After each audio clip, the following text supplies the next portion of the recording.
Hello বন্ধুরা, breaking news. Virat Kohli অবসর নিচ্ছে বিশ্বকাপ থেকে, না মানে আন্তর্জাতিক টি-20 ক্যারিয়ার থেকে। কোহলি ভাই, বিষয়টা সত্য নাকি? এরে কোহলি, টি-20 বিশ্বকাপ থেকে অবসর নিলে ভাতা পাওয়া কিন্তু তোর বন্ধ হয়ে যাবে। কোহলি ভাই, আপনাদেরকে ভাতা দেয় কই? আমাদের তো নাজমুল হাসান পাপন কাকু তো আমাদের কোনো ভাতা দেয় না। এরে উল্লে ভাতা ভূত, তো আগে কোহলিকে বিদায় কর। আচ্ছা, কথা সত্য ভাই, আমি আর টি-20 খেলবো না, কারণ টি-20 ক্যারিয়ার আমার খেয়ে দিয়েছে সবাই। আর এই টি-20 বিশ্বকাপ না খেলে তোর বইয়ের জামা কাপড় কিনে দিবে কই থেকে? কই থেকে আবার? আপনার দোকান থেকে। আপনি তো আবার টি-20 বিশ্বকাপে যা খেলা দেখালেন, আপনাকে তো আর দলে নেওয়া চলে না।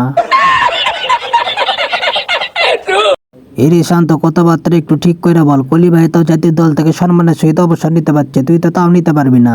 তোরা কি শুরু করলো এখানে? না কোহলি ভাইয়ের সাথে মন খুলে দুটা কথা প্রকাশ করতে দে আমারে।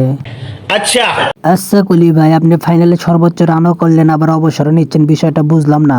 আরে বেটা, ফাইনালে সবার বই মাঠে গেছিল, কিন্তু আমার বউ একবারও যায় না, আমার দিকে ফিরেও তাকায়নি, কারণ আমি এটাকে মাঠে ডাব্বা মারি।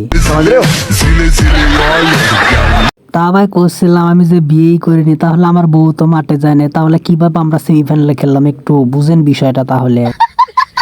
আরে গুটি রশিদ, তুই তো বিয়েই করিসনি, তুই বউ না থাকার জ্বালা কিভাবে বুঝবি? বউ যদি পাশে না থাকে তাহলে কোনো কিছু ভালো লাগে না। তারপরও আমি দর্শকের দোয়া নিয়ে কিন্তু এবার বিশ্বকাপটা জিতে গেছি। কেডা জানি কইলো কোহলি অবসর নেওয়ার পর নাকি আর বউরে ছেড়ে চলে গেছে। ও ভাই, আমিও শুনলাম শাহরুখ খানের সাথে নাকি পাইলে গেছে, রাবনে বানা 2 ছবি করবে ওরা নাকি আবার। আরে রোহিত ভাই, যে করেই হোক আমার আনুষ্কার আমার বুকে ফিরাইয়া দেন ভাই।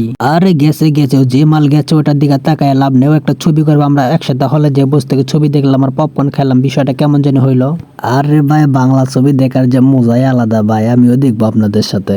আরে ভাই, শাহরুখ খানের সাথে আমার বউ অনুষ্কা ছবি করলে তো ওখানে চুমাচুমি করবে ভাই, বিষয়টা আমার কেমন জানি লাগবে ভাই। আপনি আমার বউরে আমার কাছে ফিরাইয়া দেন ভাই, আমার ছবি দেখা লাগবে না। আমার একটা স্বপ্ন আছে, আমি হলিউডে কাজ করবো এবং অনুষ্কার সাথে একটা মুভি বানাবো। মুভির নাম হবে বিরাটকে খেয়ে দিলাম। আর এই সপ্তাহ পরে হবে, আগে বিরাটকে আমরা বিদায় দিই। বিরাটকে বিদায় দিয়ে অনুষ্কার সাথে আমরা দরকার হলে মুভি করবো। আসো খেলবো, খেলা হবে। আচ্ছা বিরাট, এবার টি-20 বিশ্বকাপে তুই কয়টা ডাক মারছো? ভাই আমি তো ডাক মারছি খেজুর, একটা জন্য 3 পিস মিস করে গেছি। মজা আয়া। এই যে ভাই বললেন খেজুর 3 পিস, এগুলি কি রোমান সংখ্যা নাকি কাকতালিয়া কোনো বিষয় ভাই? আমি তো কিছুই বুঝলাম না। আর এগুলো তোর বুঝে কোনো কাজ নাই, পাবলিক বুঝলেই হবে। খেজুর দিয়ে কি বোঝায়, 3 পিস দিয়ে কি বোঝায়, আর 7 আপ দিয়ে কি বোঝায়, এগুলো পাবলিক ভালো করে বোঝে। আমি জাতীয় দলের হয়ে টি-20 না খেললেও কিন্তু রয়্যাল চ্যালেঞ্জ বেঙ্গালুরু হয়ে কিন্তু আমি টি-20 বিশ্বকাপ খেলবো।